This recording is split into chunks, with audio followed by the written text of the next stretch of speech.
Chapter 13. Emil, Jost and I started out later in the day to go to the temple and arrived there the next day at 5:30 in the evening. We found 2 elderly men in charge and I was made comfortable for the night. The temple is located on a high mountain peak. It is built of rough stone and is said to be over 12,000 years old.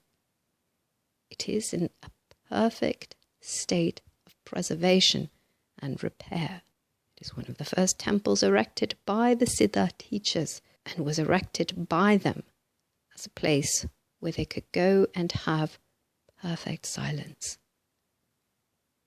It is on the highest peak in that part of the mountains.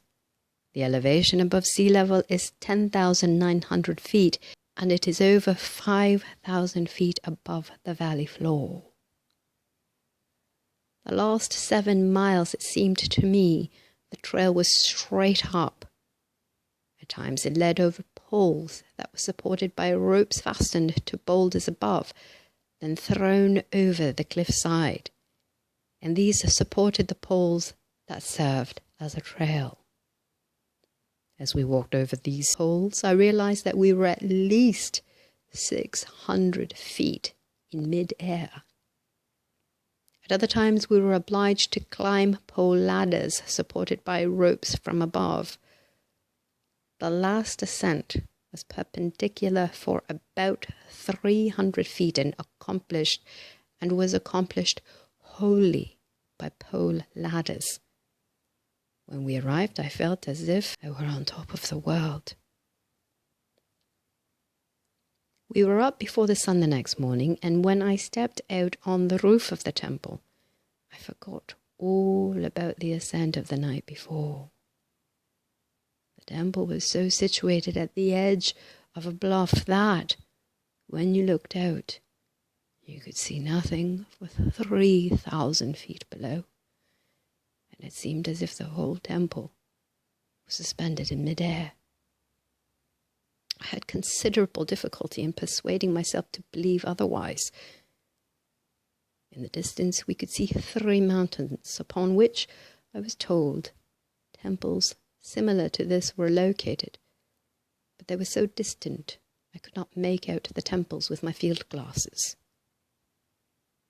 Emil said that one of the other parties should have reached the temple on the farthest mountain at about the same time that we arrived here last evening, and that our chief was in the party.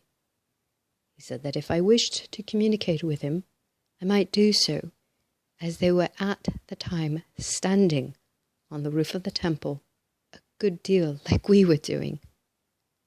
I took my notebook and wrote that I was standing on the roof of a temple 10,900 feet above sea level, and it seemed to me as if the temple was suspended in mid-air, that the time was exactly 4:55 a.m. by my watch, and the day was Saturday, August 2nd.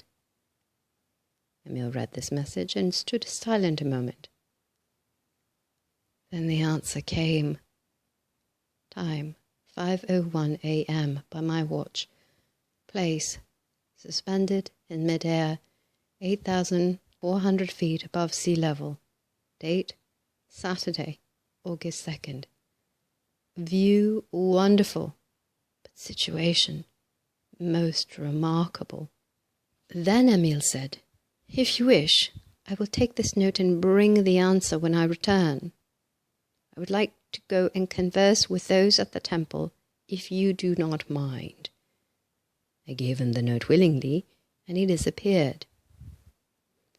In 1 hour and 45 minutes he returned with a note from the chief stating that Emil had arrived there at 5:16 a.m. and that they were having a wonderful time speculating what would come next. We stayed at this temple 3 days. During that time, Emil visited other parties, carried notes from me, and returned with answers from them. The morning of the 4th day, we prepared to return to the village where we had left my associates.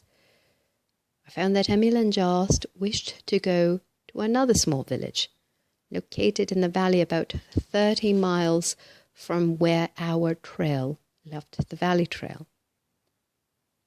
I suggested that they go, and I accompany them. We camped that night at a sheep herder's lodge, and were up and started early next morning in order to reach our destination before dark the next day, as we were walking.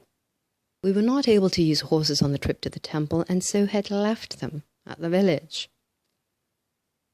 About 10 o'clock that morning, there came on a heavy electric storm, and it looked as if there would be a downpour, but no rain fell.